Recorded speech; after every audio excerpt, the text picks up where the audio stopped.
আচ্ছা, আগের দিন আমরা বিভিন্ন রকমের ট্যারিফ সিস্টেম সম্পর্কে বলেছি, যে WBSETCL এর যে ট্যারিফ, সেখানে কি কি ধরনের কনজিউমার হতে পারে সেগুলো সম্পর্কে বলা হয়েছিল, এবং তাদের যে এনার্জি বিল সেগুলো কি পদ্ধতিতে ক্যালকুলেট করা হয়, তার জন্য যে ট্যারিফ অর্ডার, সেই ট্যারিফ অর্ডার সম্পর্কে, এই অর্ডারটা সম্পর্কে আলোচনা করা হয়েছিল। ঠিক আছে, এখানে আমরা বিভিন্ন রকমের ট্যারিফের এক্সাম্পল দেখেছি, যেরকম হচ্ছে ব্লক রেট ট্যারিফ, যেটা ডোমেস্টিক কনজিউমারের ক্ষেত্রে এই ব্লক রেট ট্যারিফ, অথবা কমার্শিয়ালের কনজিউমারের ক্ষেত্রেও আমরা এই ব্লক রেট ট্যারিফের উদাহরণ দেখতে পেয়েছি।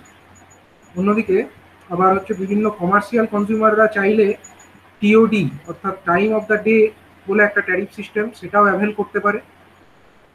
অন্যদিকে যে ইন্ডাস্ট্রিয়াল কনজিউমার্সদের জন্য বিভিন্ন সময়, ইয়ারের যে বিভিন্ন সময়, সেই সময় অনুযায়ী যে ট্যারিফ, মানে উইন্টার সিজন অথবা সামার সিজন অথবা মনসুন সিজন, এই অনুযায়ী একটা ট্যারিফের ক্লাসিফিকেশনস আছে। অন্যদিকে time of the day tariff ক্লাসিফিকেশনসটাও আছে, মানে দিনের কোন সময়ে ইলেকট্রিসিটি ব্যবহার করা হচ্ছে সেই অনুযায়ীও একটা ক্লাসিফিকেশন সেখানে করা হয়েছে। তো এই বিভিন্ন রকমের ট্যারিফের এক্সাম্পল আমরা দেখেছি। এবার হচ্ছে আমরা দেখব যে এই যে ট্যারিফ সিস্টেম, সেটা একটু উদাহরণ, এনার্জি বিল কিরকম ক্যালকুলেট করা হয়েছে। তো আমরা একটা উদাহরণ দিয়ে একটা ডোমেস্টিক বিলের এক্সাম্পল এখানে দেখব। সাপোজ এটা একটা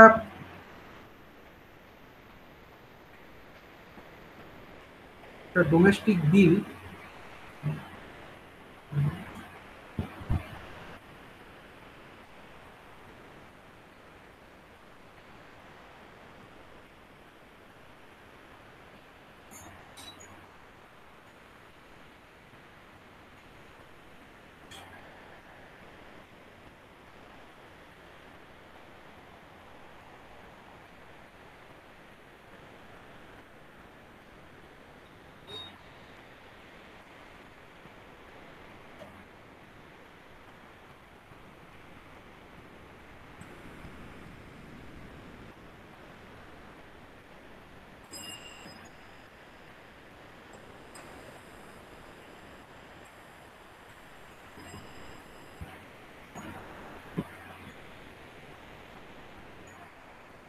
এই যে একটা এনার্জি বিল আমরা দেখছি, এখানে আমরা দেখবো যে এনার্জি বিলের মধ্যে যে বিভিন্ন কম্পোনেন্টস গুলো থাকে একটা ডোমেস্টিক এনার্জি বিলের মধ্যে। সবাই স্ক্রিনটা দেখতে পাচ্ছ তো? হ্যালো, স্ক্রিনটা দেখতে পাচ্ছ তো? স্যার, হ্যাঁ স্যার। আচ্ছা, তো একটা এনার্জি বিলের মধ্যে আমরা দেখবো যে কি কি পার্টস থাকে। তোমরা এরকম বিল সকলেই দেখেছো, এটা ডোমেস্টিক একটা বিলের ক্ষেত্রে। দেখো এর মধ্যে প্রথমে এই যে চার্জগুলো, বিল ডিটেলস, এই পার্টটাতে দেখো প্রথমে কি আছে, এনার্জি চার্জ আছে। এনার্জি চার্জ এটা কিসের উপরে নির্ভর করে? এটা নির্ভর করছে কত কেডাব্লিউএইচ কনজাম্পশন করা হচ্ছে, তার উপরে এনার্জি চার্জটা নির্ভর করে। ঠিক আছে, এটা কিভাবে ক্যালকুলেট করা হয়? দেখো, এটা হচ্ছে রিডিং, প্রিভিয়াস রিডিং, মানে লাস্ট যে রিডিংটা নেওয়া হয়েছিল এবং প্রেজেন্ট যে রিডিংটা নেওয়া হয়েছে, এই দুটো রিডিং নিতে হবে। প্রিভিয়াস রিডিং ছিল কত, 26,740, এবং প্রেজেন্ট রিডিং যেটা আছে সেটা হচ্ছে কত, 21,320। এটা রিডিংটা কত আছে, 27,042। ঠিক আছে, এরকম একটা রিডিং হয়েছে।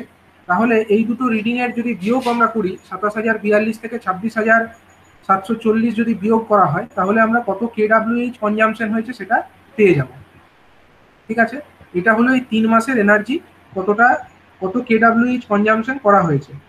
এবার সেই যে এনার্জি কনজাম্পশন যদি আমরা 27,042 মাইনাস 26,740 করি,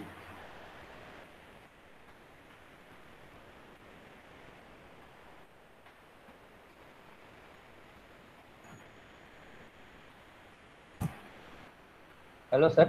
হ্যাঁ, স্যার কিছু শুনতে পাচ্ছিলাম না। শোনা যাচ্ছে না? না, আমি শুনতে পাচ্ছি না। এখন এখন পাচ্ছি, আপনার কথাটা শুনতে পাচ্ছি, আচ্ছা আচ্ছা, আমি ভিডিও কিছু চলাকালীন বলি। শুনতে পাচ্ছি। আচ্ছা, আমি তখন কিছু বলিনি। ঠিক আছে, আমি হচ্ছে এইটা এখানে দেখাচ্ছি। দেখো, এই যে বিলের মধ্যে দেখতে পাচ্ছ 27,042, এটা হচ্ছে প্রেজেন্ট রিডিং, আর প্রিভিয়াস রিডিং ছিল 26,740। এই দুটোকে বিয়োগ করে 302 ইউনিট পাওয়া গেছে। ঠিক আছে, এই 302 ইউনিটটা কি, 302 ইউনিটটা হচ্ছে টোটাল কতটা এনার্জি কনজাম্পশন হয়েছে এই 3 মাসে। এবার এটাকে যখন এনার্জি চার্জ ক্যালকুলেট করবে, তার উপায়টা কি আছে? দেখো, প্রথম যে 102 ইউনিট, তার জন্য এটা হচ্ছে 5 টাকা 26 পয়সা রেট। ঠিক আছে, তোমরা যে ট্যারিফ অর্ডার তোমাদেরকে বলেছিলাম 5 টাকা 26 পয়সা ডোমেস্টিক কনজিউমার, হ্যাঁ, এই যে রুরাল, ডোমেস্টিক রুরাল, তার ক্ষেত্রে প্রথম 102 ইউনিটের জন্য কত, 5 টাকা 26 পয়সা করে। 5 টাকা 26 পয়সা প্রথম 102 ইউনিটের জন্য। তারপরের 78 ইউনিটের জন্য কত, 5 টাকা 86 পয়সা। এবং তার পরবর্তী 120 ইউনিটের জন্য 6 টাকা 73 পয়সা করে। এখানে কত হয়েছে, 102 ইউনিট পর্যন্ত, সরি 302 ইউনিট এখানে কনজামশন হয়েছে, 302। তাহলে সেই 302টাকে ভেঙেছে দেখো, প্রথম 102 এর জন্য 5 টাকা 26 পয়সা করে, 536.52 টাকা। তারপরের 78 মানে 180 পর্যন্ত 5 টাকা 86 পয়সা করে, 457.08 এত টাকা। নেক্সট 120 ইউনিট, সেটার জন্য কত, 6 টাকা 73 পয়সা রেট, সেটার জন্য 807.60 টাকা। এবং তারপরে 300 ইউনিটের পরে আর 2 ইউনিট বেঁচে থাকছে, এই নেক্সট 2 ইউনিটস, এটা কত করে, এটার রেটটা দেখে নাও। এর রেটটা হচ্ছে 7 টাকা 23 পয়সা। সেই 7 টাকা 23 পয়সা রেট ওখানে নেওয়া হয়েছে, 7 টাকা 23 পয়সা করে, 14 টাকা 46 পয়সা। এইভাবে টোটাল এনার্জি চার্জ যেটা, এইগুলোকে যোগ করে পাওয়া যাবে, সেটা হচ্ছে টোটাল এনার্জি চার্জ। তো এই যে বিল ডিটেলস, তার মধ্যে তোমরা দেখতে পাচ্ছ এটা হচ্ছে এনার্জি চার্জ, এটা ক্যালকুলেট হলো। এছাড়া আর কি থাকছে, এছাড়া থাকছে এরিয়ার চার্জ। এরিয়ার চার্জ যদি আগের কারোর বাকি থাকে, এরিয়ার চার্জ থাকবে, না হলে থাকবে না। তাহলে এই যে চার্জটা ফিক্সড চার্জ, ফিক্সড চার্জের কথা আমি যখন ট্যারিফ সিস্টেম বলেছিলাম, স্যার ওই এরিয়ার কিসের আগের চার্জটা, ওটা কিসের চার্জ? এরিয়ার যদি কারোর মানে ধরো একবারে পেমেন্ট করতে পারলো না, কিছু বাকি থেকে গেছে আগের সাইকেলে বা আগের কোনো সময় বাকি থেকে গেছে, সেই টাকাটা তো রিয়েলাইজ করতে হবে, তো সেটার এরিয়ার থাকে অনেকের। কিন্তু যার যার up to date bill payment থাকে, তার এরিয়ার থাকবে না, তাকে আগে কিছু চার্জ পেমেন্ট করতে হবে না। ঠিক আছে, নেক্সট হচ্ছে কি ফিক্সড চার্জ। মানে আমি যে ট্যারিফ সিস্টেম বলেছিলাম, সেখানে একটা ফিক্সড চার্জের কথা বলেছিলাম। ফিক্সড চার্জ মানেটা কি, যেটা হচ্ছে পেমেন্ট করতেই হবে, কারণ হচ্ছে ওই ইনভেন্টারি যে কস্টগুলো আছে, ডিস্ট্রিবিউশন নেটওয়ার্ক বানানো বা এগুলোর কাজের জন্য যে ইনভেন্টারি বা বিলিং সিস্টেমকে রানিং রাখবার জন্য যে কস্ট, সেগুলোর একটা কস্ট কালেকশন করা হয়, ওটা হচ্ছে ফিক্সড কস্টের মধ্যে পড়ে। তো সেই ফিক্সড কস্টের রেটটা কত, এটা হচ্ছে পার কেভিএতে পার মান্থে 15 টাকা করে। ঠিক আছে, পার কেভিএতে পার মান্থে 15 টাকা। এখানে যে কানেক্টেড লোডটা আছে, কানেক্টেড লোড কত আছে দেখো, 2.94 এত কেভিএ লোড ডিমান্ড আছে। ঠিক আছে, তাহলে 3 মাস সময়, 3 মাসে তো একবার করে কালেক্ট করা হয়, তার মানে 2 দশমিক যেটা আছে 2.94, 2.94 এটা হচ্ছে তার কেভিএ ডিমান্ড। কিন্তু তার সঙ্গে কি গুণ করেছে, টোটাল মান্থ 3 মাসের সময়, 3 গুণ করলো ওই জন্য। তারপরে কি গুণ করলো, 15 টাকা হচ্ছে পার কেভিএ পার মান্থ, তার জন্য এটা 15 গুণ করলো, কত হলো, 132.30 টাকা। এই যে 132 টাকা 30 পয়সা, এটা হয়ে গেল ফিক্সড চার্জ। ঠিক আছে, এটা ক্যালকুলেট করেছে এবং এটা দেখো বিল ডিটেলস এর মধ্যে এটাও লিখেছে, ফিক্সড চার্জ 132 টাকা 30 পয়সা। এছাড়াও কিছু কিছু এক্সট্রা চার্জেস থাকে, যেমন হচ্ছে এফপিপিসিএ, মানে হচ্ছে fuel and power purchase cost adjustment. ঠিক আছে, মানে হচ্ছে ধরো কোনো যে ফুয়েল কিনতে হয়, কনজিউমার মানে যে ইলেকট্রিসিটি জেনারেটিং কোম্পানি, তাদেরকে তো ফুয়েল কিনতে হয়, অথবা অনেক সময় তাদের যদি পাওয়ার জেনারেশন কম পড়ে যায়, অন্য কোনো ইউটিলিটির কাছ থেকে তাদেরকে পাওয়ারও কিনতে হয়, ওগুলোর জন্য কিছু কস্ট অ্যাডজাস্টমেন্ট করতে হয়, সেটা এখানে ধরা হয়েছে। এটা কোনো সময় থাকে, কোনো সময় থাকে না। তারপরে আসছে এমভিসিএ, এটা হচ্ছে মান্থলি ভ্যারিয়েবল কস্ট অ্যাডজাস্টমেন্ট। এটা একটা থাকবে, এটা হচ্ছে কয়লার দাম বা এই বিভিন্ন যে কস্টগুলো আছে কোম্পানি, সেই কস্টগুলো যেরকম যেরকম ভ্যারি করে, মান্থলি এই রেটটাও ভ্যারি করতে পারে, monthly variable cost adjustment. Next আসছে কি মিটার রেন্ট, মানে মিটারটা যে ঘরে ইনস্টল করা হয়েছে তার জন্য একটা রেন্ট কালেকশন হবে, এটাও ফিক্সড চার্জ, এটাও আসবেই। ঠিক আছে, এটাও কিন্তু ফিক্সড থাকবে। নেক্সট হচ্ছে কিছু এরিয়ার্স যদি থাকে, ইলেকট্রিসিটি ডিউটি, এগুলো কখনো দিতে হয়, বা এরিয়ার অন ইলেকট্রিসিটি ডিউটি। ঠিক আছে, এগুলো যদি কখনো থাকে দিতে হবে। এছাড়া কিছু মিসলেনিয়াস কস্ট থাকতে পারে, অথবা সার্ভিস কানেকশন বা ইনস্টলেশনের জন্য কিছু কস্ট থাকতে পারে। ইনস্টলেশন যখন হয়েছিল এই কানেকশনটা, তখন সার্ভিস কানেকশনের টাকাটা যদি একবারে কেউ পেমেন্ট করতে না পারে, তার এক্ষেত্রে কিছু ইনস্টলমেন্টে যদি সার্ভিস কানেকশনের ইনস্টলমেন্টের চার্জ তার কাছ থেকে নেওয়া হতে পারে। অথবা সিকিউরিটি ডিপোজিট, একটা কানেকশন নেওয়ার সময় সিকিউরিটি ডিপোজিট করতে হয়, সেটার টাকাটা যদি কেউ একবারে না দিতে পারে, সেটারও কিছু ইনস্টলমেন্ট হতে পারে। এটা হচ্ছে সেই টাকাটা দিতে হবে, যদি কারো আপ টু ডেট পেমেন্ট থাকে এগুলো আসবে না। নেক্সট হচ্ছে কি গভর্নমেন্ট সাবসিডি, গভর্নমেন্ট যদি কিছু সাবসিডি দেয়, টাকাটা যদি যা বিল হচ্ছে তার থেকে গভর্নমেন্ট কিছুটা সাবসিডি তাদেরকে দেয় ভর্তুকি, সেটা মাইনাস হবে, সেটা হচ্ছে এই চার্জ থেকে মাইনাস হয়ে যাবে। নেক্সট হচ্ছে কি এলপিএসসি, লেট পেমেন্ট সারচার্জ, যদি কেউ টাকা দেরিতে পেমেন্ট করে, নির্দিষ্ট সময় যেটা আছে তারপরে বা ডিউ ডেট যেটা আছে তারপরে যদি পেমেন্ট করে, তাহলে তাকে একটা লেট পেমেন্ট সারচার্জ পেমেন্ট করতে হয়। এছাড়া আছে ই পে রিবেট, যদি কেউ ইলেকট্রিক্যাল বা ইলেকট্রনিক সিস্টেমে যদি পেমেন্টটা করে, তাদেরকে একটা রিবেট দেওয়া হয়, তো সেটা যদি কেউ অ্যাভেল করে তাদেরকে ওটা দেওয়া হবে। তো এই হচ্ছে টোটাল বিল ডিটেলস। ঠিক আছে, আমি এটা কেন বললাম, কারণ হচ্ছে আমরা এর আগে ট্যারিফ সম্পর্কে পড়েছি, এবং সেই ট্যারিফের এক্সাম্পল বা সেই ট্যারিফকে কিভাবে আমাদের যে বিলিং সিস্টেমের মধ্যে কিভাবে সেটাকে অ্যাপ্লাই করা হচ্ছে সেইটা আমরা কিন্তু এখানে দেখতে পাচ্ছি। তো এবার আমরা আমাদের যে নেক্সট টপিকের উপর আমরা চলে আসবো। আমরা অলরেডি বিল সম্পর্কে দেখলাম। এরকম ভাবে তোমরা ইন্ডাস্ট্রিয়াল বা যে কোনো কনজিউমার যদি কারোর কাছে যদি কোনো বিল থাকে সেগুলোকে তোমরা অ্যানালাইজ করে দেখতে পারো সেই বিলের মধ্যে কি কি কম্পোনেন্টস গুলো থাকছে। ঠিক আছে, তো নেক্সট যেটা আমরা দেখবো এবার সেটা হচ্ছে যে এই application of the tariff system to reduce the energy bills, মানে এই যে এনার্জি বিল এটাকে ব্যবহার করে কিভাবে কিভাবে ট্যারিফ রিডাকশন করা যায় বা বিল কিভাবে কম করা যেতে পারে। ট্যারিফের মধ্যে এরকম অনেক অপশন আছে যেগুলোকে ইউটিলাইজ করে আমরা এনার্জি বিলকে রিডিউস করতে পারি। তো প্রথমেই আসছে দেখো load factor rebate or surcharge. Load factor rebate জিনিসটা কি? In order to reduce the overall system T and D loss. T and D loss মানে কি? Transmission and distribution loss. ঠিক আছে, যখন পাওয়ার ডিস্ট্রিবিউশন হচ্ছে বা ট্রান্সমিশন হচ্ছে তখন একটা লস তো হচ্ছে, সেই লসটাকে বলা হচ্ছে টি অ্যান্ড ডি লস। ঠিক আছে, এবার এই যে টি অ্যান্ড ডি লস এটাকে কম করতে হবে। তো সেটা করার জন্য কি আছে? And to flatten the load curve by improving the existing system load factor of WBSEDCL, the voltage-wise graded load factor rebate is given to EHV and HV grade industrial consumers. That means bulk consumers and LNMV industrial consumers. ঠিক আছে, এটা কি জন্য দিচ্ছে দেখো, load ফ্যাক্টরের উপরে একটা রিবেট দিচ্ছে। মানে কোনো একটা কনজিউমার, সেটা ডোমেস্টিক হবে না অবশ্যই, ডোমেস্টিক কনজিউমারের ক্ষেত্রে এটা রিবেটটা দেওয়া হয় না। এটা কাদের ক্ষেত্রে দেওয়া হয়? ইএইচভি এবং এইচভি গ্রেড, মানে যারা 11 কেভি অথবা তার থেকে বেশি ভোল্টেজে পাওয়ার নেয় তাদের ক্ষেত্রেই দেওয়া হবে, অথবা যারা ইন্ডাস্ট্রিয়াল কনজিউমার, যারা আমার এলএনএমভিতে পাওয়ার নিচ্ছে, লো অ্যান্ড মিডিয়াম ভোল্টেজে পাওয়ার নিচ্ছে কিন্তু তারা ইন্ডাস্ট্রিতে কোনো ইন্ডাস্ট্রিকে রান করছে, মানে প্রচুর কনজামশন হচ্ছে, সেই রকম প্রেমিসেসে যদি আমরা দেখি সেখানে একটা কি দেওয়া হচ্ছে? লোড ফ্যাক্টরের উপরে রিবেট দেওয়া হচ্ছে। লোড ফ্যাক্টর মানে কি? লোড ফ্যাক্টর মানে আমি আগেই বলেছিলাম, লোড ফ্যাক্টর মানে হচ্ছে average demand divided by maximum demand.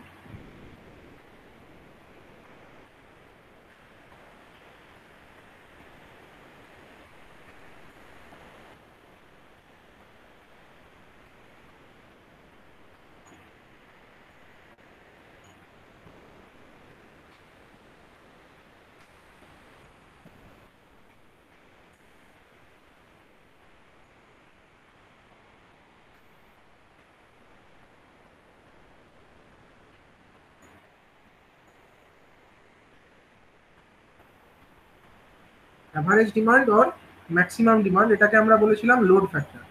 আমি এখানে আরেকবার লিখি, লোড ফ্যাক্টর।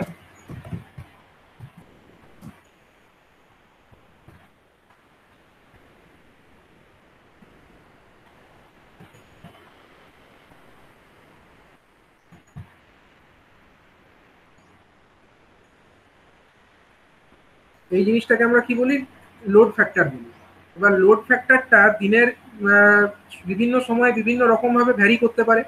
ঠিক আছে, এবার এই লোড ফ্যাক্টরটা যত বেশি হবে, মানে যত একের কাছাকাছি হবে, তত কি হয়? তত হচ্ছে মানে যে কোম্পানি ইলেকট্রিসিটি সাপ্লাই করছে তাদের পক্ষে বেটার হবে। কারণ কি? তাদেরকে যে অ্যাভারেজ যে ডিমান্ডটা আছে সেইটাকে তো সবসময় মিট করতেই হচ্ছে, এবং তার সাথে সাথে তাকে তৈরি থাকতে হচ্ছে ম্যাক্সিমামটাকেও সাপ্লাই করার জন্য। এবার যদি ম্যাক্সিমামের পরিমাণটা খুব বেশি হয়ে যায় তখন তাকে ইনস্টল যেগুলো করতে হবে, ধরো ম্যাক্সিমাম যে লোড আছে, ধরো 100, সাপোজ 100 অ্যাম্পিয়ার, কোনো একটা ফিডারের লোড হচ্ছে 100 অ্যাম্পিয়ার। এবার যদি ম্যাক্সিমাম লোড 100 অ্যাম্পিয়ার হয় আর অ্যাভারেজ লোড যদি 40 অ্যাম্পিয়ার হয়, তাহলে লোড ফ্যাক্টর কত হবে? 40/100 মানে 0.4 হবে। কিন্তু সেক্ষেত্রে কি হচ্ছে? আমাদেরকে যে ক্যাপাসিটিগুলো ইনস্টল করতে হচ্ছে, মানে যে রেটিং এর তারের যে ক্যাপাসিটি, তারের ক্যাপাসিটি আমাকে 100 অ্যাম্পিয়ার অন্তত রাখতে হচ্ছে, বা বিভিন্ন যে ইকুইপমেন্টস আছে সেগুলোকে সব 100 অ্যাম্পিয়ার রেটিং এর জন্য উপযুক্ত রাখতে হচ্ছে। কিন্তু বেশিরভাগ সময় আমার লোড কত থাকছে? On an average 40 ampere. মানে যে ইলেকট্রিসিটিটা ডিস্ট্রিবিউট হচ্ছে তার মাধ্যমে যে টাকাটা কনজিউমারের কাছ থেকে আলটিমেটলি পাওয়া যাবে তার পরিমাণটা কিন্তু ওই 40 অ্যাম্পিয়ার রেটিং এর সাপেক্ষে যতটা হওয়ার কথা ততটাই আমরা পাবো। তাহলে কি হচ্ছে? সেটা কিন্তু ডিজারেবল নয়। তার জন্য ডিজারেবলটা কি? ডিজারেবল হচ্ছে যাতে এমন ইনস্টলেশন করতে হবে যাতে অ্যাভারেজ বাই ম্যাক্সিমাম মোটামুটি কাছাকাছি থাকে। তো তার মানে কি? লোড ফ্যাক্টরটা যাতে ইমপ্রুভ হয়।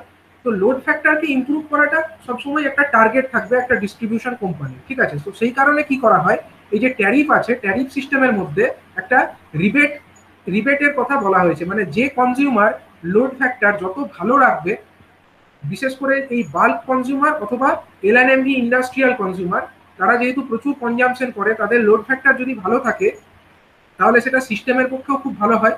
তো সেই কারণে তাদেরকে উৎসাহিত করা হয় লোড ফ্যাক্টরটাকে ভালো রাখার জন্য।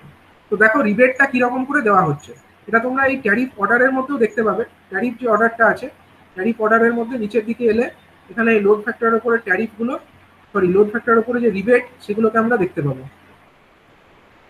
এই দেখো লোড ফ্যাক্টর রিবেট, ঠিক আছে। In order to reduce the overall system T&D loss and to flatten the load curve by improving the existing system load factor of WBSEDCL, the voltage wise graded load factor rebate applicable for the EHV and HV industrial consumers and LNMV industrial consumers under, এটা হচ্ছে ওদের যে class আছে, যেটা coding সিস্টেমে আছে সেটা অনুযায়ী বলেছে, এটা হচ্ছে এই অনুযায়ী রিবেটটা দেওয়া হয়। তো কিরকম, যদি 55% থেকে বেশি হয় এবং 60%-এর থেকে কম হয়, যদি সাপ্লাই ভোল্টেজটা 33 কেভি কম হয়, তখন এইটা হচ্ছে রিবেট। মানে কি, পার কিলোওয়াট আওয়ারে 1 পয়সা করে রিবেট দেওয়া হবে, ঠিক আছে। পার কিলোওয়াট আওয়ারে 1 পয়সা করে রিবেট দেওয়া হবে যদি ভোল্টেজ লেভেলটা 33 কেভি কম হয়। মানে যদি এলএনএমভি ইন্ডাস্ট্রিয়াল কনজিউমার হয় অথবা 11 কেভিতে যদি বাল্ক কনজিউমার হয়, তারা 1 পয়সা করে ছাড় পাবে যদি লোড ফ্যাক্টর 55 থেকে 60% মধ্যে রাখে।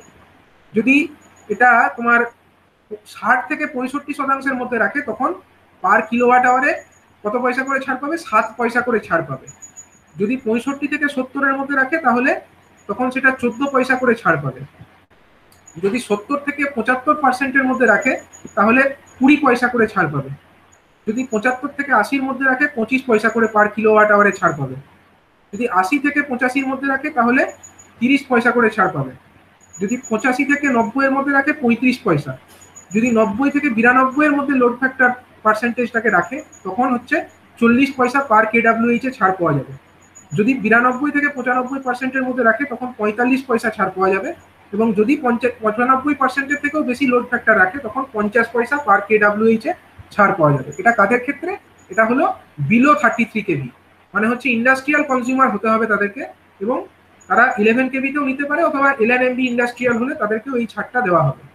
একইভাবে 33 কেভি লেভেল যদি হয়, তাদের ক্ষেত্রে দেখো, তাদের ক্ষেত্রে ছাড়ের পরিমাণটা আর একটু বেশি করে থাকে, এবং যত লোড ফ্যাক্টর বেশি হবে তত বেশি ছাড় হবে। এবং অ্যাবাভ 33 কেভি যদি হয়, তখন আরো বেশি ছাড় হবে। মানে যত বড় কনজিউমার, তাদেরকে তত বেশি পরিমাণে ছাড় দেওয়া হচ্ছে। কি জন্য দেওয়া হচ্ছে, যাতে তাদের লোড ফ্যাক্টরটা বেশি থাকে। মানে লোড ফ্যাক্টর তারা বেশি কি করে রাখবে, ধরো একটা কনজিউমার আছে, ইন্ডাস্ট্রিয়াল কনজিউমার বা বাল্ক কনজিউমার, সাপোজ তারা 2 MV এর জন্য লোড ডিমান্ড করলো। মানে 2 MVA মানে কত, 2000 কেভিএ লোড ডিমান্ড রাখলো। যখন কানেকশন চাইলো, তখন বললো যে আমরা 2000 কেভিএ লোড নেব। এবার 2000 কেভিএ তার লোড ডিমান্ড রাখলো, কিন্তু মাসে যখন সে কনজামশন করছে, দেখা যাচ্ছে তার অ্যাভারেজ যে লোড ডিমান্ড, সেটা সাপোজ 1000 কেভিএ হচ্ছে। মানে কি, 2000 বাই 1000 মানে 50%। তখন কিন্তু সে বিশেষ ছাড় পাবে না, তার কোনো ছাড়ই পাবে না। যদি সে লোড অন্তত পক্ষে 1100 কেভিএ বা তার থেকে বেশি লোড অ্যাভারেজ ডিমান্ডটা রাখতে পারে, তখনই সে ছাড় পেতে শুরু করবে। এবং যত সে বেশি করে অ্যাভারেজ ডিমান্ড রাখবে, তত বেশি সে ছাড় পাবে। তো এটা একটা ট্যারিফ। ট্যারিফের মধ্যে এটা হলো একটা রিবেট, ঠিক আছে। এটাকে, এই রিবেটটাকে কি রিবেট বলা হচ্ছে, এটাকে বলা হচ্ছে লোড ফ্যাক্টর রিবেট।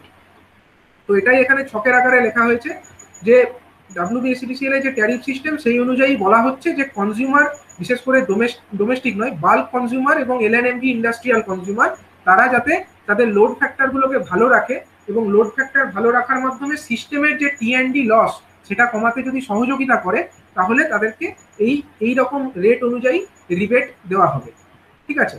এবার হচ্ছে তাহলে কি করতে হবে, যদি কনজিউমারের দিক থেকে ভাবি, তাহলে কি করণীয়।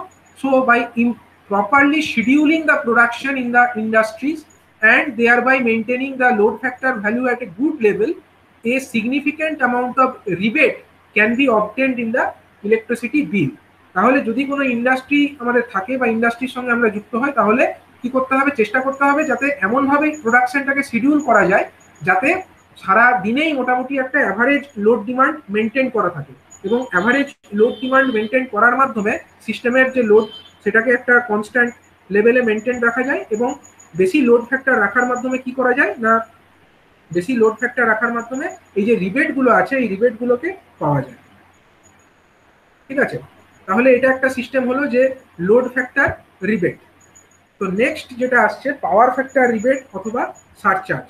এই পাওয়ার ফ্যাক্টর রিবেটটা কি না, power factor rebate and surcharge is given to the consumers, LHV and EHV consumers, that means bulk consumers, also to L&MV industrial consumers। ঠিক আছে, এদেরকে এই পাওয়ার ফ্যাক্টরের রিবেটটা দেওয়া হয়। তাহলে এখানে কি বলা হচ্ছে, as per the present tariff system of WBSETCL, if the power factor for above mentioned consumer, above mentioned মানে কি HV EHV consumer এবং তার সাথে সাথে L&MV industrial consumer, এদের ক্ষেত্রে যদি পাওয়ার ফ্যাক্টরটাকে 0.86 থেকে 0.92 এই লেভেলের মধ্যে মেনটেন্ড রাখা হয়, তখন কি হবে, তখন কিন্তু কোনো রিবেট অথবা মানে no rebate or surcharge is provided in the energy bill, তখন কিন্তু কোনো রিবেট অথবা সারচার্জ দেওয়া হবে না। সারচার্জ মানে কি, সারচার্জ মানে হচ্ছে এক্সট্রা টাকা নেওয়া। পাওয়ার ফ্যাক্টর যদি এর থেকে এই রেঞ্জের মধ্যে থাকে, না তাদেরকে কোনো এক্সট্রা রিবেট দেওয়া হবে মানে ছাড় দেওয়া হবে, আর নাই তাদের কাছ থেকে কোনো এক্সট্রা টাকা নেওয়া হবে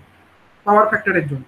তাহলে কি কখন ছাড়টা পাওয়া যাবে, যদি for power factor greater than 0.92, যদি কোনো ফ্যাক্টরি তার পাওয়ার ফ্যাক্টরকে 0.92 থেকে বেশি রাখতে পারে for gradual improvement in power factor, মানে পাওয়ার ফ্যাক্টরটা 0.92 থেকে বেশি মানে 0.93 রাখুক 0.94 রাখুক, যত বেশি রাখবে তত কি হবে, তত বেশি rebate will be given at A gradually increasing percentage, তত বেশি পার্সেন্টেজ ওয়াইজ একটা রিবেট তাদেরকে দেওয়া হবে। ঠিক আছে, the percentage rebate also varies for a particular range of power factor as per their consumption for TOD billing consumer। যাদের TOD মানে টাইম অফ দ্য ডে এই সিস্টেমে যাদের বিলিংটা হচ্ছে তাদের ক্ষেত্রে এটা গ্র্যাজুয়ালি ভ্যারি করতে থাকবে। And for non TOD consumer also এটা কি, it is fixed for a particular range of power factor, এটা পার্টিকুলার রেঞ্জের জন্য ফিক্সড থাকবে। যদি 0.92 থেকে পাওয়ার ফ্যাক্টরটা বেশি রাখতে পারে তবেই কিন্তু এই ছাড়টা পাওয়া যাবে বা সারচার্জটা পাওয়া যাবে। অন্যদিকে যদি পাওয়ার ফ্যাক্টরটা 0.86 এর থেকে কমে যায় তখন কি হবে, তাদের কাছ থেকে এক্সট্রা টাকা নেওয়া হবে, surcharge on the energy bill for gradually decreasing the power factor. ঠিক আছে, এখানে আমরা ওই ট্যারিফ অর্ডারটা একবার দেখে নেব। ট্যারিফ অর্ডারে কি বলা হয়েছে,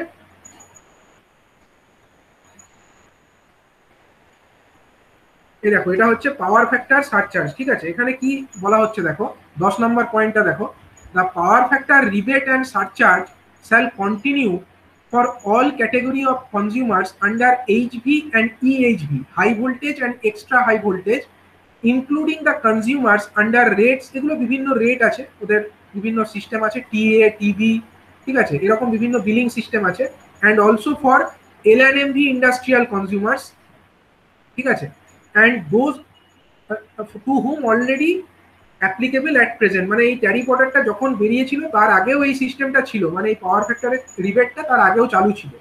the power factor rebate and surcharge shall also be applicable to consumers under bulk, এই যে বি মানে হচ্ছে বাল্ক কনজিউমার। ঠিক আছে, এবার এখানে দেখো এই পাওয়ার ফ্যাক্টর রিবেটের চার্টখানা দেখো, এখানে কি বলছে, পাওয়ার ফ্যাক্টরের রেঞ্জ কত থেকে কতর মধ্যে থাকলে কত রিবেট পাওয়া যাবে। যদি বলে যে পাওয়ার ফ্যাক্টর 0.99 এর থেকেও বেশি তখন কত রিবেট পাবে, যদি নর্মাল আওয়ার্সে হয়, মানে দিনের মধ্যে নর্মাল আওয়ার্স মানে কোনটা, নর্মাল আওয়ার্স মানে হচ্ছে সকাল 6টা থেকে বিকাল 5টা পর্যন্ত, এই যে সময়টা, এই সময়ের মধ্যে যদি এই রকম পাওয়ার ফ্যাক্টর রাখতে পারে কোনো ফ্যাক্টরি, 0.99 এর থেকে বেশি পাওয়ার ফ্যাক্টর যদি রাখতে পারে, সে তার বিলের ওপরে কত পার্সেন্ট রিবেট পাবে, 8% রিবেট পাবে, মানে যা বিল হবে তার উপরে 8% ছাড় পাবে। আর সারচার্জ মানে কি, এক্সট্রা টাকা দিতে হবে কি না, তাকে কোনো এক্সট্রা টাকা তো দিতেই হবে না, উপরন্তু সে, হ্যাঁ কিছু বললে,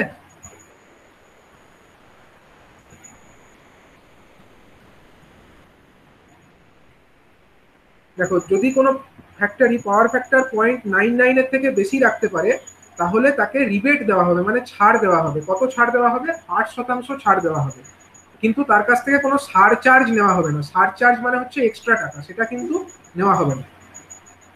ঠিক আছে, এটা কোন সময়, যদি সকাল 6টা থেকে বিকাল 5টার মধ্যে রাখতে পারে তো, আর যদি বিকাল 5টা থেকে রাত্রি 11টার মধ্যে সে পাওয়ার ফ্যাক্টরটাকে 0.99 এর থেকে বেশি রাখতে পারে তখন তো তাকে আরো বেশি রিবেট দেওয়া হবে। কত পার্সেন্ট? না 9% রিবেট দেওয়া হবে, এবং কোনো সারচার্জ তার কাছ থেকে নেওয়া হবে না।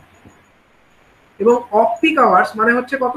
রাত্রি 11টা থেকে সকাল 6টা, এই সময়ের মধ্যে যদি তারা পাওয়ার ফ্যাক্টর 0.99 এর থেকে বেশি রাখতে পারে, তখন তাকে 7% রিবেট দেওয়া হবে, কিন্তু তার কাছ থেকে কোনো সারচার্জ কালেক্ট করা হবে না। এটা হচ্ছে অফ পিক আওয়ার্স এর জন্য এটা হবে। এটা কাদের জন্য? এটা হচ্ছে দেখো টিওডি সিস্টেমে যারা বিল পেমেন্ট করে, মানে টাইম অফ দ্য ডে, এই সিস্টেমে যারা বিল পেমেন্ট করছে তারা এই সুযোগটা পাবে। কিন্তু যে সমস্ত কনজিউমার নন টিওডি, মানে যারা টাইম অফ দ্য ডে সিস্টেমের মধ্যে বিল পেমেন্ট করছে না, তাদের আবার অন্য সিস্টেম, তাদের জন্য কিন্তু রিবেটটা কত? রিবেটটা হচ্ছে ইউনিফর্মলি 5%, মানে দিনের যে সময়ই সে পাওয়ার ফ্যাক্টর 0.99% মানে 0.99 এর থেকে বেশি রাখতে পারবে, সেই মানে সেই সময়ের জন্যই সে 5% আর এই ছাড়টা পাবে। ঠিক আছে, এর বেশি পাবে না, এর কমও পাবে না। আর তার জন্য তাকে কোনো সারচার্জ দিতে হবে না, স্বাভাবিক, সে তো পাওয়ার ফ্যাক্টর বেটার রাখছে, সারচার্জ কেন দেবে? নেক্সট হচ্ছে দেখো, পাওয়ার ফ্যাক্টর যদি 0.98 থেকে 0.99 এর মধ্যে রাখে, তখন রিবেটটা একটু কমছে, রিবেটটা কমে কত হচ্ছে? 7% হয়ে যাচ্ছে। আর এদের ক্ষেত্রে 8% হচ্ছে পিক আওয়ার্সের জন্য, আর অফ পিক আওয়ার্সের জন্য এটা 6% হয়ে যাচ্ছে, মানে 7 থেকে 6 হচ্ছে, 9 থেকে 8 হচ্ছে, এটা 8 থেকে 7 হচ্ছে। আর যদি নন টিওডি কনজিউমার হয় তাদের ক্ষেত্রে ইউনিফর্মলি 4% রিবেটই থাকছে। এটা আগে 5% ছিল, এটা হচ্ছে এদের ক্ষেত্রে 0.98 থেকে 99 এর মধ্যে রাখলে 4% হচ্ছে। আবার যদি 0.97 থেকে 98 এর মধ্যে রাখে, আরো একটু রিবেটের হারটা কমে যাচ্ছে। 0.96 থেকে 97 এর মধ্যে রাখলে তখন আরো একটু রিবেট কমে যাচ্ছে। তো রিবেট কতক্ষণ চলবে? রিবেট চলবে দেখো 0.92 এর ওপর পর্যন্ত যদি রাখতে পারে তবেই রিবেটটা পাবে। এই যে এখানে আমরা দেখতে পাচ্ছি পাওয়ার ফ্যাক্টর গ্রেটার দেন 0.92 থেকে 0.93 এর মধ্যে যদি রাখে, তখন তারা পিক আওয়ার্সে মানে নর্মাল আওয়ার্সে একটা রিবেট পাচ্ছে কত? 0.75।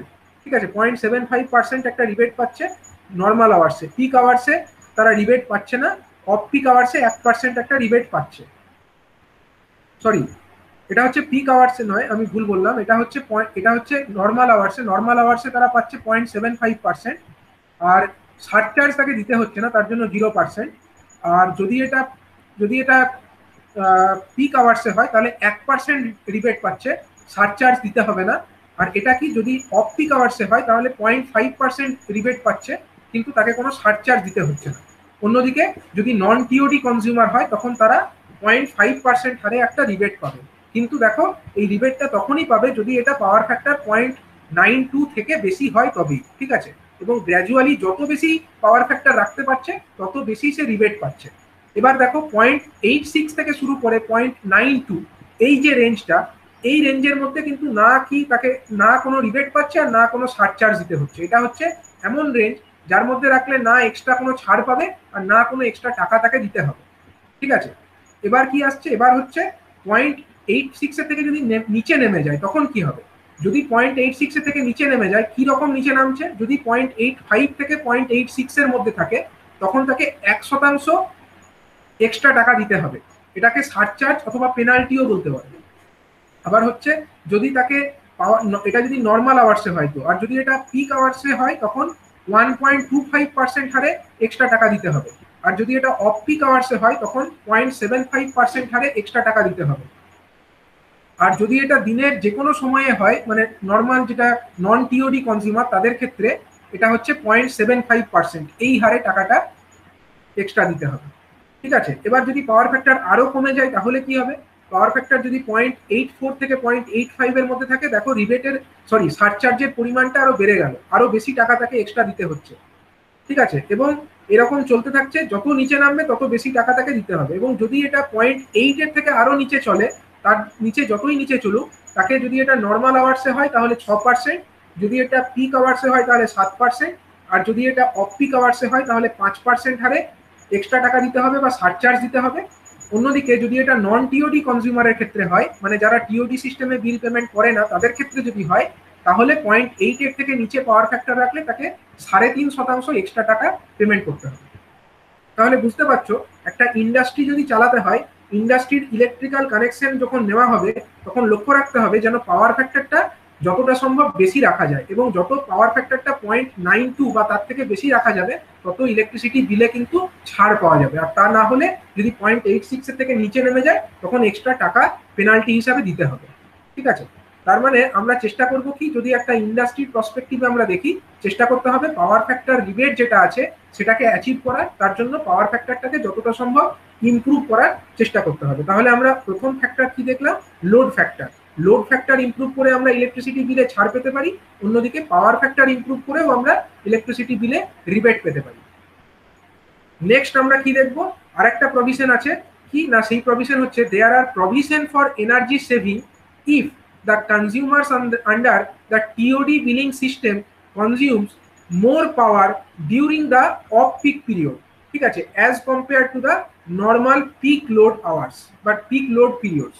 এটা তো আমরা আগেই দেখেছি, যেটা পিক লোড যে আওয়ার হয়, পিক লোড আওয়ার্স এর ক্ষেত্রে কি হয়, তখন দেখো রিবেটটা যে কোনো একটা ইন্ডাস্ট্রিয়াল কনজিউমার দেখে নাও, সাপোজ একটা আমি ইন্ডাস্ট্রিয়াল একটা কনজিউমার দেখছি, ইন্ডাস্ট্রির যে বিলিং ট্যারিফ অর্ডার সেটা দেখছি, তো দেখো এখানে কি বলা হয়েছে, এটা হচ্ছে আমার কোন সময় না 6টা থেকে 17টা, মানে সকাল 6টা থেকে 17টার মধ্যে যদি আমরা দেখি তখন 7 টাকা 8 পয়সা পার কেডব্লিউএইচ।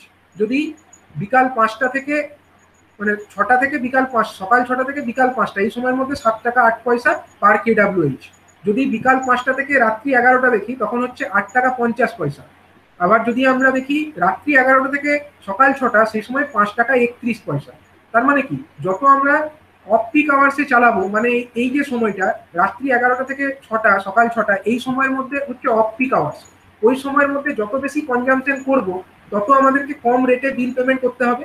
তাহলে এটা একটা অ্যাডভান্টেজ, এটা কিন্তু একটা অ্যাডভান্টেজ যেটা আমরা অফ পিক আওয়ার্সে যদি আমরা চালাই তাহলে সেই অ্যাডভান্টেজটা আমরা পেতে পারি। ঠিক আছে, তাহলে অ্যাপার্ট ফ্রম এনার্জি চার্জেস, যদি শুধুমাত্র এনার্জি চার্জই তো নয়, তার সঙ্গে সঙ্গে আরো কি আছে, for 33 and 132 KV industrial consumers having monthly consumption greater than 1 million unit, মানে যাদের 1 মিলিয়ন ইউনিটের থেকে বেশি কনজাম্পশন হবে তারাই এই ফেসিলিটিটা পাবে। WBSEDCL offers special rebate in the demand charges for consuming more power during off peak periods. ঠিক আছে, WBSEDCL এর যে ট্যারিফ সিস্টেম সেখানে আরো কিছু রিবেটের কথা বলা হয়েছে, যেটা কাদের জন্য, এই যে ফিক্সড বা ডিমান্ড চার্জেস এর ক্ষেত্রে। এটা কারা পাবে না, ফিক্সড বা ডিমান্ড চার্জেস এর ক্ষেত্রে যারা হচ্ছে 1 মিলিয়ন ইউনিটের থেকে বেশি কনজাম্পশন করতে পারবে তাদেরকে। ঠিক আছে, 1 মিলিয়ন ইউনিট যদি এক মাসে তার থেকে বেশি তারা কনজাম্পশন করতে পারে, সেই সমস্ত ইন্ডাস্ট্রিগুলোকে আরো এক্সট্রা কিছু রিবেটের কথা এদের ট্যারিফ অর্ডারে বলা হয়েছে। তার মানে কি, তাহলে বোঝাই যাচ্ছে যত কি করা হবে, অফ পিক আওয়ার্সে যত বেশি কনজাম্পশন করা হবে তত কিন্তু বেশি সম্ভাবনা থাকছে এনার্জি বিলটাকে কম করা। ঠিক আছে, তাহলে এটা একটা অপশন হলো। আবার হচ্ছে কি, এবার অন্যদিকে আসি, বা স্ট্রিট লাইটিং এর ক্ষেত্রে দেখা যাক, ফর স্ট্রিট লাইটিং, যেখানে স্ট্রিট লাইটিং এ মিটার লাগানো আছে এরকম স্ট্রিট লাইটিং এর ক্ষেত্রে, and for lighting in the puja pandals, puja pandal বা এই জাতীয় যে কানেকশন সেখানেও তো ইলেকট্রিক্যাল কানেকশন নেওয়া হয়, সেখানে কি আছে দেখো, if the lighting is done with LED, সেখানে যদি লাইটিংটা এলইডির মাধ্যমে করা হয়, then there is a provision for rebate in the energy bill as per WBSEDCL tariff order. ঠিক আছে, যদি দেখা যায় যে যেখানে পুজোর জন্য কোনো কানেকশন নেওয়া হলো অথবা কোনো স্ট্রিট লাইটের জন্য কানেকশন নেওয়া হলো উইথ মিটার, সেখানে যদি দেখা যায় যে এনার্জিটা মানে স্ট্রিট লাইটিং বা এই যে পূজা প্যান্ডেলের কানেকশন লাইটিং গুলো যদি এলইডির মাধ্যমে করা হয়, তখন কিন্তু কি হচ্ছে না, একটা রিবেট দেওয়া হচ্ছে, এক্সট্রা রিবেট তাদেরকে দেওয়া হচ্ছে। ঠিক আছে, এই রিবেটটা, so energy bill can be reduced in the above mentioned cases by using LED for lighting purpose. তাই এলইডি যদি ব্যবহার করা হয় লাইটিং পারপাসের জন্য, তখন একটা ছাড় কিন্তু এনার্জি বিলে পাওয়া যেতে পারে। এবার আমরা দেখবো আরেকটা অপশন কি আছে, for encouraging the consumer to pay the electricity bill within the due date, WBSEDCL offers rebate if the bill is paid within the due date. So efforts should be made for the consumer and to pay the bill within the due date to avail the offer. ঠিক আছে, তোমরা যদি একটা বিল দেখো, একটা বিল যদি আমি domestic বিলটার কথাই বলি, ঠিক আছে, ডোমেস্টিক বিলেই যদি তোমরা দেখো তাহলে দেখবে এখানে একটা স্পেশাল রিবেটের কথা বলা হয়েছে। ঠিক আছে, দেখো এখানে কত বলা হচ্ছে, এই যে বিলটা প্রত্যেক মাসের ওয়াইজ ভেঙে ভেঙে দেখিয়েছে। এই যে টোটাল বিল কত হয়েছিল, টোটাল বিল হয়েছিল কত টাকার, এটা হচ্ছে 2222 টাকা। ঠিক আছে, ও এটা তো লাস্ট পেমেন্ট, এটা হচ্ছে গ্রস ডিমান্ডটা কত হয়েছিল 1706 টাকা, তার মধ্যে অ্যাডিশনাল সাবসিডি 69 টাকা দেওয়া হয়েছিল। ঠিক আছে, এবার হচ্ছে এই যে বাকি যে বিলটা মানে 1756 টাকা কি করে দিতে হচ্ছে, মানে এটাকে মান্থ ওয়াইজ ভেঙে নিয়েছে, তারপরে বলেছে একটা স্পেশাল রিবেট। এই যে স্পেশাল রিবেটটা কখন পাওয়া যাবে, যদি এই বিলটা একটা যে ডিউ ডেট আছে, ঠিক আছে, total amount payable at the time through e-payment after availing 1% additional rebate। ঠিক আছে, এই 1% যে অ্যাডিশনাল রিবেট এটা তখনই পাওয়া যাবে যদি বিলটাকে একটা নির্দিষ্ট যে ডেট আছে, এই যে 1/4/2020 লেখা আছে, এটা হচ্ছে ডিউ ডেট, মানে এই ডিউ ডেটের মধ্যে যদি পেটা করা হয়, বিল পেমেন্টটা করা হয়, তখনই কিন্তু এই ছাড়টা পাওয়া যাবে। মানে যদি এনার্জি বিল কম করতে হয় তাহলে চেষ্টা করতে হবে যে এনার্জি বিল যেটা আছে সেটাকে ডিউ ডেটের মধ্যে পেমেন্ট করা। ঠিক আছে, তো এই সমস্ত প্রভিশন গুলো কোথায় আছে না ট্যারিফ অর্ডারের মধ্যেই আছে। এইগুলো যদি ফলো করা হয় তাহলে এনার্জি বিলকে কম করা যায়। তাহলে কোশ্চেন আসতে পারে যে এনার্জি বিলকে কম করার জন্য ট্যারিফ অর্ডারের মধ্যে কি কি প্রভিশনস রাখা হয়েছে, তখন আমাদেরকে বলতে হবে যে 1 নম্বর হচ্ছে লোড ফ্যাক্টর রিবেট, এটাকে অ্যাচিভ করা যেতে পারে লোড ফ্যাক্টরটাকে ইমপ্রুভ করে। নেক্সট হচ্ছে পাওয়ার ফ্যাক্টর রিবেট, পাওয়ার ফ্যাক্টরটাকে ইমপ্রুভ করে আমরা পাওয়ার ফ্যাক্টর রিবেট অ্যাচিভ করতে পারি। নেক্সট হচ্ছে কি, যদি আমরা দেখি যে টিওডি কনজিউমারের ক্ষেত্রে, টিওডি কনজিউমারের ক্ষেত্রে যদি আমরা অফ পিক আওয়ার্স যেটা আছে, অফ পিক আওয়ার্সের মধ্যে যদি আমরা লোড কনজামশনটাকে বেশি করি বা কনজামশনটা পাওয়ার কনজামশনটা যদি অফ পিক আওয়ার্সের মধ্যে বেশি করতে পারি তাহলে একটা রিবেট পাওয়া যেতে পারে। আবার হচ্ছে যদি এই সমস্ত স্ট্রিট লাইটিং বা পূজা প্যান্ডেল লাইটিং এই সমস্ত পারপাসে যদি এলইডি লাইট ইউজ করা হয় লাইটিং পারপাসে, তখন একটা রিবেট পাওয়া যেতে পারে। এবং সবশেষে হচ্ছে কি না, যদি ডিউ ডেটের মধ্যে বিল পেমেন্টটা করা যায়, ডিউ ডেটের মধ্যে বিল পেমেন্ট করলেও কিন্তু একটা অ্যাডিশনাল রিবেট অ্যাচিভ করা যায়। তো এইভাবেও এনার্জি মানে যে এনার্জি বিল সেটাকে রিডিউস করা পসিবল। ঠিক আছে, তো এই সমস্ত প্রসেসগুলো ফলো করা যেতে পারে। এবারে আমরা দেখব যে লোড ফ্যাক্টর ইমপ্রুভ করে স্পেশালি আমরা এটাকে দেখব যে কিভাবে এনার্জি কনজারভেশনটা করা সম্ভব। তারপরে আমরা পাওয়ার ফ্যাক্টর, সেটা আমরা নেক্সট চ্যাপ্টারের মধ্যে অলরেডি দেখব। ঠিক আছে, তো ফার্স্টে আমরা দেখতে চাইবো যে লোড ফ্যাক্টর কিভাবে বাড়ানো যায়। আমরা তো বললাম যে লোড ফ্যাক্টর বাড়ালে এনার্জি বিলে রিবেট পাওয়া যাবে, কিন্তু লোড ফ্যাক্টরটা বাড়াবো কি করে সেটা দেখা যাক। এখানে বলা হয়েছে দেখো, increasing the load factor will reduce the average unit cost. ঠিক আছে, as both demand and energy charge will be reduced. যদি আমরা লোড ফ্যাক্টর বাড়াই, লোড ফ্যাক্টর মানেটা কি বলেছি, লোড ফ্যাক্টর মানে আমি এখানে বলেছি যে average demand by maximum demand. তাহলে লোড ফ্যাক্টর বাড়ানো যেতে পারে কিভাবে, আইদার লোড ফ্যাক্টর বাড়ানো যেতে পারে এই অ্যাভারেজ ডিমান্ড যেটা আছে, অ্যাভারেজ ডিমান্ডটাকে আমরা অ্যাভারেজ ডিমান্ড যেটা আছে সেটাকে আমরা বাড়াতে পারি। অ্যাভারেজটাকে আমরা যদি বাড়িয়ে দিই তাহলে লোড ফ্যাক্টর বেড়ে যেতে পারে। অথবা আমরা এভাবেও করতে পারি, যদি ম্যাক্সিমাম ডিমান্ড যেটা আছে সেটাকে যদি আমরা সংক্ষেপে এমডি লিখি, ম্যাক্সিমাম ডিমান্ড, সেটাকে কম করেও আমরা লোড ফ্যাক্টরটাকে বাড়াতে পারি। দুটো ভাবেই আমরা লোড ফ্যাক্টর বাড়াতে পারি। ঠিক আছে, তাহলে আমাদের উদ্দেশ্যটা কি হবে, যদি আমরা দেখি লোড ফ্যাক্টর আমরা বাড়াতে পারছি তাহলে কিন্তু আমাদের যে অ্যাভারেজ যে ইউনিট কস্ট পার ইউনিটের জন্য আমাদেরকে অ্যাভারেজ যত টাকা পেমেন্ট করতে হয় সেই টাকাটা কিন্তু কমে যাবে। এর কারণ হচ্ছে আমাদের ডিমান্ড চার্জটা কমে যাবে এবং তারই সাথে সাথে এনার্জি চার্জের পরিমাণটাও কিন্তু কমে যাবে। এবার আমরা দেখবো লোড ফ্যাক্টরের যে ডেফিনেশন সেটা কিভাবে হচ্ছে। লোড ফ্যাক্টরে আমরা জানি যে average demand by maximum demand. এবার এই অ্যাভারেজ ডিমান্ডটাকে যদি আমরা 24 ঘন্টা ইন্টু 365 দিন দিয়ে গুণ করি তাহলে কি হবে, ধরো একটা দিনের অ্যাভারেজ ডিমান্ড আমরা জানি, সেই অ্যাভারেজ ডিমান্ডকে যদি আমরা এরকম করি, অ্যাভারেজ ডিমান্ড ধরো আমাদের 1 মেগাওয়াট, সাপোজ 1 মেগাওয়াট হচ্ছে অ্যাভারেজ ডিমান্ড, তাহলে সেটাকে যদি আমরা দিনের 24 ঘন্টা দিয়ে গুণ করি তাহলে আমরা কি পেয়ে যাব, মেগাওয়াট আওয়ার পেয়ে যাব। এবং মেগাওয়াট আওয়ার যেটা আমরা পাবো সেটাকে যদি আমরা 365 দিয়ে আমরা যদি গুণ করি তাহলে সারা বছরে কত মেগাওয়াট আওয়ার আমাদের কনজাম্পশন হয়েছে সেটাও আমরা পেয়ে যাব। ঠিক আছে, একইভাবে যে আমাদের ম্যাক্সিমাম ডিমান্ড যেটা আছে, ম্যাক্সিমাম ডিমান্ডটাকেও আমরা কি করব, 24 ঘন্টা ইন্টু 365 দিন দিয়ে গুণ করব। ঠিক আছে, ম্যাক্সিমাম ডিমান্ড সেটাকেও আমরা কি করব না 24 ঘন্টা দিয়ে গুণ করব, গণিত আমরা 365 দিন করে দেবো। ঠিক আছে, এইভাবে আমরা ম্যাক্সিমাম ডিমান্ডটাকেও টোটাল মেগাওয়াট আওয়ার কত হচ্ছে সেটা পেয়ে যাব। তাহলে এইভাবেও যে আমরা লোড ফ্যাক্টরটাকে লিখতে পারি, কিন্তু লোড ফ্যাক্টর মানে যে শুধু অ্যাভারেজ বাই ম্যাক্সিমাম ডিমান্ড হবে তাই নয়, আমরা দুদিকে উপরেও যদি 24 ঘন্টা ইন্টু 365 দিন দিয়ে গুণ করি, নিচেও আমরা 24 ঘন্টা ইন্টু 365 দিন দিয়ে গুণ করলাম, তাহলে আমরা এখানে উপরের যে কোয়ান্টিটিটা পাবো, এই উপরের কোয়ান্টিটিটাকে আমরা কি বলতে পারি? এটাকে আমরা বলতে পারি যে এটা হচ্ছে আমাদের consumption in kilowatt hour during that period, বা টোটাল ইয়ারের মধ্যে কত কনজামশন হয়েছে সেটা, আর divided by maximum demand into hours in that period. এই যে টোটাল 1 বছর সময়কাল, এই 1 বছর সময়কালের মধ্যে ম্যাক্সিমাম ডিমান্ড কত আছে, তাকে আমরা কত ঘন্টা 1 বছরের মধ্যে আছে সেটা দিয়ে গুণ করে দিলাম।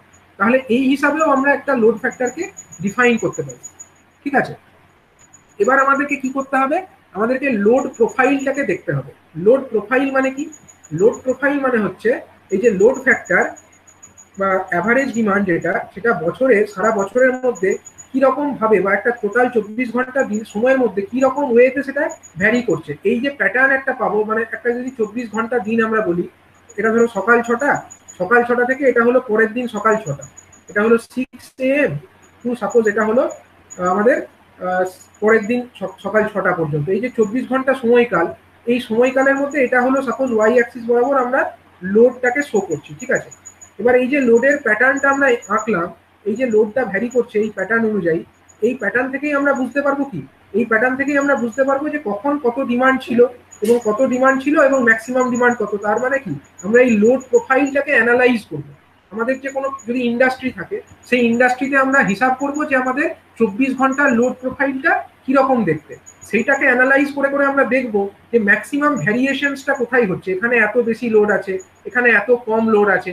সেটাকে আমরা কি মানে এমন করতে পারি যে এই সময় বেশি লোডটাকে যদি কম করে এরকম করা যেত, লোডের প্যাটার্নটা যদি এরকম করা যেত যাতে করে মোটামুটি সারা 24 ঘন্টা সময়টাই একটা অ্যাভারেজ থাকতো, সেটা যদি করা সম্ভব হতো তাহলে আমাদের কি হতো, লোড ফ্যাক্টরটা আরো ইমপ্রুভ হতো। কারণ আমাদের এই যে ম্যাক্সিমাম ডিমান্ড, এই সময় যে ম্যাক্সিমাম ডিমান্ডটা আমাদেরকে দিতে হচ্ছে সেটা তাহলে আর দিতে হতো না। মানে এই সময় যে যে লোডগুলো চলছে, আমরা যদি চেষ্টা করি এই সমস্ত লোডগুলোকে দিনের ওই সময়টাই না চালিয়ে যদি অন্য সময় চালানো যায়, এইরকম চেষ্টা করতে হবে। মানে এইভাবে আমরা লোড প্রোফাইল যেটা আছে কোনো ফ্যাক্টরি, সেই লোড প্রোফাইলটাকে অ্যানালাইজ করতে হবে এবং চেষ্টা করতে হবে যে পিক লোড আওয়ার্সের মধ্যে যে লোডগুলো চলছে সেই লোডগুলোকে পিক লোড আওয়ার্স থেকে সরিয়ে যদি সম্ভব হয় অন্যান্য সময়ের মধ্যে যদি চালানো যায়। তো এই ওয়েতে কিন্তু আমরা কি করতে পারি না, লোড ফ্যাক্টরটাকে আমরা ইমপ্রুভ করতে পারি।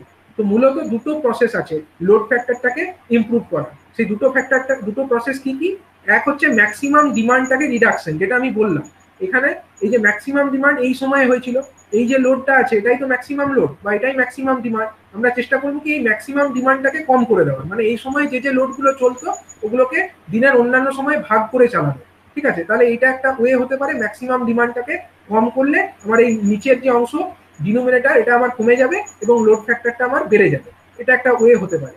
আরেকটা হতে পারে কি, ইনক্রিজ দ্য প্রোডাকশন, প্রোডাকশনটাকেই বাড়িয়ে দেবো। সেটা কিভাবে হতে পারে না, কিপিং দ্য ডিমান্ড স্টেবল, মানে ডিমান্ডটাকে স্টেবল রাখতে হবে এবং increasing the consumption is often a cost effective way to increase the production while maximising the use of power. ঠিক আছে, এটা কিভাবে সম্ভব? দেখো এখানে আমার যে ডেফিনেশনটা আমরা পেয়েছি, অ্যাভারেজ ডিমান্ড গণিত 24 ঘন্টা যদি আমরা করি তাহলে কি পাবো, গোটা দিনের মধ্যে কতটা, এইখান থেকে এইটুকু যদি আমরা গুণ করি তাহলে পেয়ে যাচ্ছি কত, একটা দিনের মধ্যে কত ইউনিট কনজামশন হয়েছে। এবার যদি আমরা প্রোডাকশনটাকেই বাড়িয়ে দিই, মানে ফ্যাক্টরিতে যা প্রোডাকশন হতো আমরা যদি তার থেকে প্রোডাকশন ক্যাপাসিটি বাড়িয়ে দিই তাহলে কি হবে, অ্যাভারেজ ডিমান্ডটা বেড়ে যাবে স্বাভাবিকভাবে। অ্যাভারেজ ডিমান্ড বেড়ে যাওয়া মানে কি, এই যে আমরা এক্সপ্রেশনটা লিখেছি তার উপরের অংশ বা নিউমেরেটর অংশটা কোয়ান্টিটিটা বেড়ে যাবে, উপরের অংশটা বেড়ে গেল, নিচের অংশটা যদি ফিক্সড থাকে তাহলেও কিন্তু লোড ফ্যাক্টরটা আবার ইমপ্রুভ করবে। এবং লোড ফ্যাক্টর ইমপ্রুভ করলে আমরা জানি আমরা ইলেকট্রিসিটি বিলের ক্ষেত্রে অনেক রিবেট পেতে পারি। ঠিক আছে, তার মানে লোড ফ্যাক্টরটাকে ইমপ্রুভ করার দুটো পদ্ধতি হতে পারে। একটা পদ্ধতি হচ্ছে আইদার আমরা ম্যাক্সিমাম ডিমান্ডটাকে কম করতে পারি, কারণ ম্যাক্সিমাম ডিমান্ড যে সময়ে হতো সেই সময়ে লোডটাকে না চালিয়ে দিনের অন্যান্য সময় ভাগ করে আমরা চালাতে পারি, এটা একটা ওয়ে।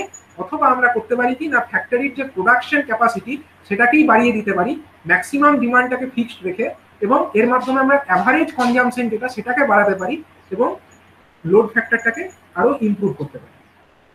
ঠিক আছে, তো এইগুলো হচ্ছে energy conservation by improving the load factor. এবং পাওয়ার ফ্যাক্টর ইমপ্রুভ করে কিভাবে লোড ফ্যাক্টর, কিভাবে আমরা এনার্জি কনজারভেশন করতে পারি, এটা আমরা নেক্সট যে চ্যাপ্টার আছে সেই নেক্সট চ্যাপ্টারের মধ্যে এগুলো ডিটেলে ডিসকাস করব। এই চ্যাপ্টারের মধ্যে এই পার্টসগুলোই ছিল, বিভিন্ন ধরনের ট্যারিফ সিস্টেম এবং ডাব্লিউবিএসিডিসিএল এর যে ট্যারিফ অর্ডার সেটা সম্পর্কে বলা ছিল, এবং তারপরে হচ্ছে কি কি প্রসেস আমরা ফলো করতে পারি application of the tariff system to reduce the energy bill, অর্থাৎ এনার্জি বিলকে আমরা কি পদ্ধতিতে কম করতে পারি এই ট্যারিফ সিস্টেম ব্যবহার করে। এই সমস্ত যে কনসেপ্ট, এই কনসেপ্টগুলো এই চ্যাপ্টারের মধ্যে আমরা পেলাম। তো এইখানে এই চ্যাপ্টারটা শেষ হলো। এখানে যদি কারো কোনো ডাউট থাকে তো বলতে পারো।